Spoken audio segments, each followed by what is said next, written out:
ইদানিং গ্রামে বা শহরে যেখানেই যাচ্ছি একটা কথাই শুনতে পাচ্ছি, এবার ভোট কিভাবে দেব। এবার নাকি একদিনে 2 ভোট, তার মানে ভোট সেন্টার 2 বার যেতে হবে, 2 বার লাইনে দাঁড়াতে হবে। Lot of confusion.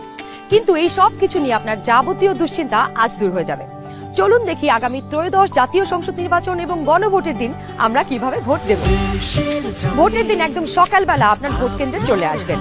নারী পুরুষ ঠিক এইভাবে আলাদা আলাদা লাইনে দাঁড়াবেন। লাইনের শুরুতেই আপনার ভোটার ক্রমিক নাম্বার উল্লেখ করে লেখা থাকবে আপনি কোন কক্ষে ভোট দেবেন। ভোট কেন্দ্রের কোন কক্ষে আপনি ভোট দিবেন সে বিষয়ে আনসাররাও আপনাকে সহায়তা করবেন। এরপর আপনি সোজা চলে যাবেন আপনার ভোট কক্ষে। কিভাবে নারী এবং পুরুষ ভোটারদের আলাদা রুমে ভোট গ্রহণ করা হচ্ছে চলুন দেখে আসি। কক্ষগুলোর বাইরেও ভোটার ক্রমিক নম্বরগুলো লেখা থাকবে। প্রথমেই একজন পোলিং অফিসার আপনার নাম এবং ভোটার নম্বর জিজ্ঞাসা করবেন। তারপর আপনার চেহারার সাথে আপনার ভোটার তালিকায় থাকা ছবি মিলিয়ে দেখবেন।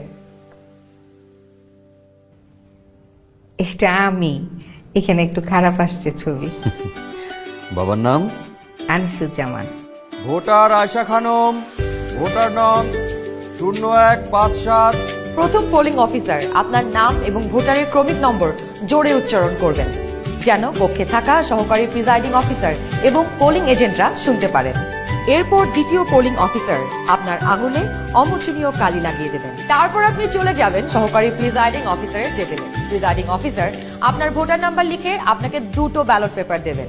জানি এবার গণভোটের জন্য গোলাপি ব্যালট আর সংসদ সদস্য নির্বাচনের জন্য সাদা কালো ব্যালট। বাহ!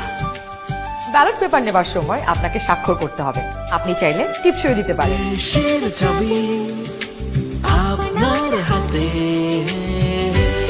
ব্যালটের সাথে দেওয়া হবে সিল মারার জন্য একটি রাবার স্ট্যাম্প। আপনি 2টি ব্যালট এবং রাবার স্ট্যাম্প নিয়ে ভোট দেবার গোপন কক্ষে যাবেন।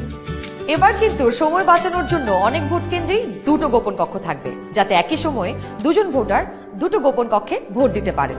গোপন কক্ষের ভেতরে আপনি কিভাবে ব্যালটে সিল দিবেন চলুন দেখি। গণভোটের গোলাপি ব্যালটে হ্যাঁ এবং না 2টো ঘর থাকবে।